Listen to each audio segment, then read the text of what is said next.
Yeah, good evening, doctor. My name is Jay Majidhia. I've completed my engineering this year. And first of all, this is my first time I've been visiting your open talk. And it was really appreciable the knowledge of all the scripts you have and the confidence you have and lot of Muslim supporters which really follow you. Now, my question to you is a bit political. Now, I would like to ask you, doctor, do you advise all the Muslims to follow the principles of Mahatma Gandhi, like example of non-violence satyagraha, which he fought for us to get an independence from Britishers? As I believe and I respect all the holy books like Quran, Gita, Bible. Apart from that, in today's world, I feel I am more an Indian. So, would you advise Muslims to follow principles of Mahatma Gandhi like non-violence, satyagraha, or any of the principles of Mahatma Gandhi? Brother asked the question that do I suggest the Muslims to follow the principles of Mahatma Gandhi, then he changed it to any principle of Mahatma Gandhi, that is non-violence and satyagraha. Whichever... Sorry to interrupt, doctor. Or any of the principles of Mahatma Gandhi. I got a question. Starting you said the principles, meaning all the principles, then you said any principle, I'll give answer to both. All those principles of Mahatma Gandhi, which match with the Quran, which match with our Creator, match with the saying of the Prophet Muhammad Sallallahu Alaihi Wasallam, I've got no objection telling the Muslims follow it wholesale. For example, the Satyagraha movement of Mahatma Gandhi, non-violence, the Prophet did the same. Not that he copied from Mahatma Gandhi, it is Mahatma Gandhi who copied from the Prophet, which I'll come to it later on. If you see the Makki age of the Prophet, the first approximate 13 years that he spent in Makkah, he told the followers, no violence. Many non-Muslims who accepted Islam, they were fierce warriors. The Prophet said, your jihad is sabr. Sabr means patience. Many Muslims were killed and butchered.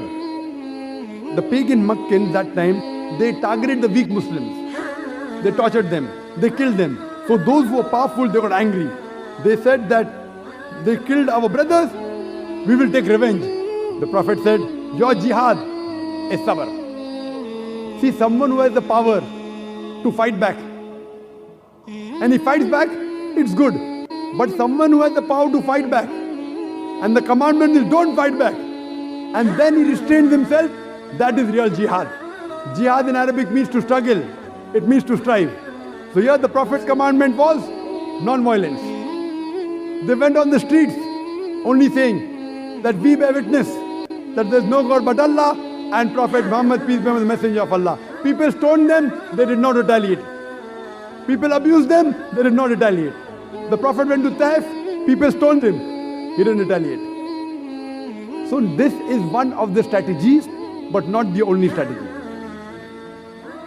So do you want to complete the answer? No, sir. After Dr. Zakir completes the question, we'll allow you to ask. You have to have some patience, brother. Okay, sir. You have asked a question, I have to give the reply. So this part of Mahatma Gandhi, of non-violence, depending on situation. But now if you tell the Indian government, the person is robbing, non-violence, don't arrest him. The person is raping, non-violence, don't arrest him. The Indian government will agree. Every country has a police force. This force is meant to let peace prevail in that country. So sometimes they use force against the criminal to let peace prevail. You can't tell the government, can't tell the police commissioner of Bombay that see, Mahatma Gandhi said non-violence, so if a person is robbing, let him rob, only do shiksha, but don't rob. Suppose they come and rape your sister, you'll say, okay, don't rape, non-violence. So non-violence is the best. In Islam, there is something like zulm. Zulm, in Arabic, the best translation of zulm can be oppression. And a person who does oppression is called as a zalim person. And who is more zalim than a person who can stop the oppression and does not stop the oppression? Prophet Muhammad said in the hadith of Sahih Muslim, that if you see an evil, you stop it with your hand. If you cannot stop it with the hand, then stop it with the tongue. If you cannot stop it with the tongue, then curse in your heart. And if you curse in your heart, you are the lowest level of mu'min, you are the lowest level of Muslim. Suppose you see a rape taking place. Mahatma Gandhi said, oh, don't rape, don't rape. The best is if you have the power to stop it with your hand. She may not be your sister. She may not be your mother. If you see someone raping, if you can stop it with your hand, you stop it with your hand. If you cannot, if you are weak, if you don't have the power, at least say, oh, bhai sahab, rape mat karo, balatkar mat karo. Dear brother, don't rape, at least with your tongue. If you think, if I say with my tongue also he'll kill me, at least curse in your heart. So depending upon the situation, the strategy keeps on changing. When Prophet went to Medina, there he was peaceful. He did Sulh Hudaybiyah. He signed a contract between the pagan, the unbelievers and Muslim. They broke the contract. When they come for war, then the Almighty God said, when they come for war, don't get scared, fight. Kill them. So depending upon the situation, and according to the people, historians, Michael H. Hart, he wrote a book of the 100 most influential people in human history. Number 1, he gave to Prophet Muhammad, peace be upon him. But I'm not mentioning him for that. Among the important misses was Mahatma Gandhi. Michael H. Hart, a famous historian, after mentioning the 100 most influential people in history, he mentioned the important misses. And in that, he mentioned Mahatma Gandhi. And he says, the Satyagraha movement of Mahatma Gandhi, which was one of the important movements which let the Britishers go back. But what he said, even if this movement wasn't there, yet India would have got independence. According to the famous historian, Michael H. Hart. So what we realize, that depending upon the situation, we have to use the strategy. You can't say always non-violence. Sometimes violence will have to be used to let peace prevail. Like how you have police in every country, in every state.